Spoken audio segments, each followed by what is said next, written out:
guys, welcome to this video. Thank you so much for watching. Today we're going to do a flip through of my Franken planning setup for a budget planner.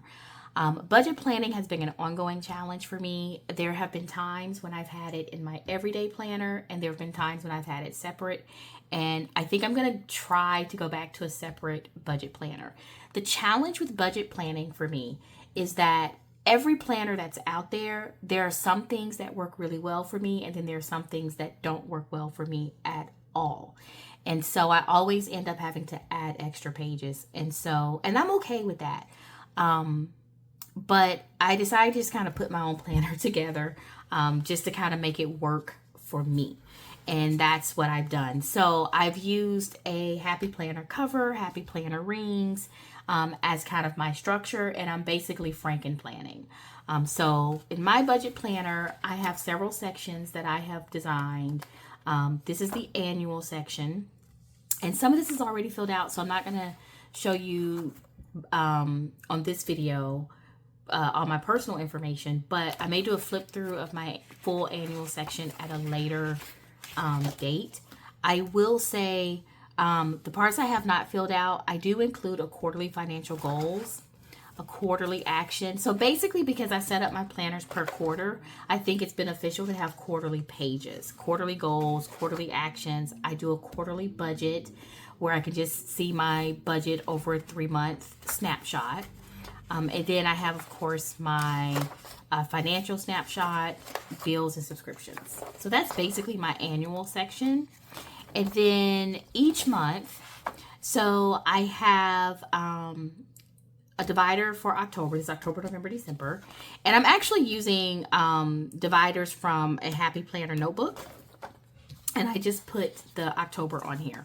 But each month, what I have in my budget planner is a monthly snapshot where I don't write down all the details of my budget, but I do write down major expenses, anything that I want to buy that's kind of major, any travel I have, and a savings goal, and of course my income. So this is like a snapshot. This is the complete budget where I go into details. And then I have a monthly cash flow. The cash flow is important to me. And this is something that I notice most budget planners, just for whatever reason, don't have, but it's important to me. If I have a $200 budget for food for the month, for example, I need to know where am I going to spend that $200 across the month. That may be $25 the first week, $75 the second week, and $50 the other 2 weeks. So that's how I use this monthly cash flow section. I just kind of strategize where I'm going to spend my money and when I'm going to spend it. And that is a very important part of the budget for me. So that's why this is a page in my budget planner. If there's a 5th week, I just add it here at the bottom. It's also important for me to reflect. So I always put my monthly goals and actions. How did I do last month? What improvements I could make for this month? And then I get into my monthly layout for my budget, which is undated. I date it as needed. And my weekly looks a little bit different as well. I use my weekly the same. The concept behind this is like a cash envelope concept. I don't do cash envelope because I don't deal with cash. And I know that that's a part of doing cash envelope, and that's all supposed to help you with your budget, but it doesn't work for me. But what I do like is I do need to keep track of how much money I have per category left in my budget for the week. So again, let's say I had a food budget of $50. I come in here for that week and I write $50 up here. And then as I spend money in that category, I write it down, and that gives me a running total of what I have left. That's very important for me when it comes to managing budgets. And that's the same concept of a cash envelope. You're just not dealing with cash. Over to this side on the right, I don't do a running total of my bills. This is just where I list my bills that I need to pay for that week, which is not really a lot because that's spread out across the month. So this section is more of variable expenses, and these are my bills, and then whatever savings. And I have a spot for a habit tracker, usually a no spend. And that's what my weekly is. If you're not interested in doing something like this, you could just change these categories to days, Monday, Tuesday, Wednesday, Thursday, Friday, and split this over the weekend, Saturday, Sunday, or Sunday, Monday, Tuesday, Wednesday, Thursday, Friday, Saturday, however you want to do it. But this works best for me. So again, it's important for me to reflect. And so I have a reflection page at the end of the month. I do have a spending tracker. A lot of budget planners only have this spending tracker in their planner. I can't just have this. To me, this is just a record of everything I've spent over the month, but it's not necessarily broken up by category. I do list the category here, but it's not all together, right? Food, entertainment, all that's mixed in. So it's not easy for me to see what I have left, but it's a good idea to keep track of what you have going on for the week. So I still use a spending tracker. I also have a meal planner because food is by far my largest expense, other than my largest variable expense. And so meal planning is a part of my budgeting for me. And then I have notes because I always have to make adjustments throughout the month. And then this is actually a tracker that I keep in the back of my planner.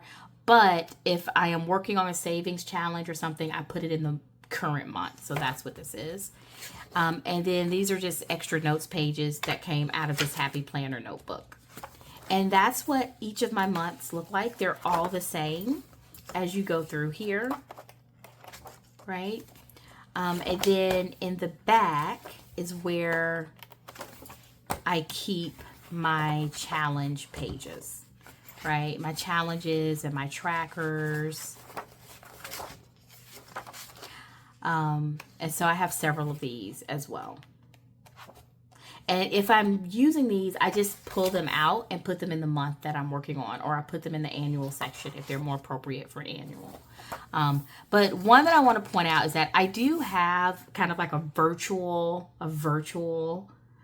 cash envelope section. So if you like that cash envelope model, which I do, but you don't use cash, which I don't, you can still kind of mimic that, and it works the same way. You just put your category and your budget, and then you just kind of keep track of what you're spending and what your balance is if you want to do that. And I think I'll probably do a couple of these in my current month. So that is my budget setup. All of my planner packs, things like my monthly planner pack for budgeting, my annual planner pack, which includes goals and things like that, and my challenge trackers are available in my store that's linked down below if you're interested in printing out any of these and using them in your planner. The good thing about setting them up as planner packs is that you can use your normal planner, and let's say you like the Reflect and Celebrate section. They're designed so that you can print them and just slide them in the back of your normal planner if that's what you want to do. Or if you want to get the entire calendar section, you can do that as well. If you want the tracker section, you can just print out the trackers and slide those into your planner. Same with annual and the quarterly goals. So that is available down below if you are interested. But yeah, this is my budget planner that I'm going to be using for the end of 2024.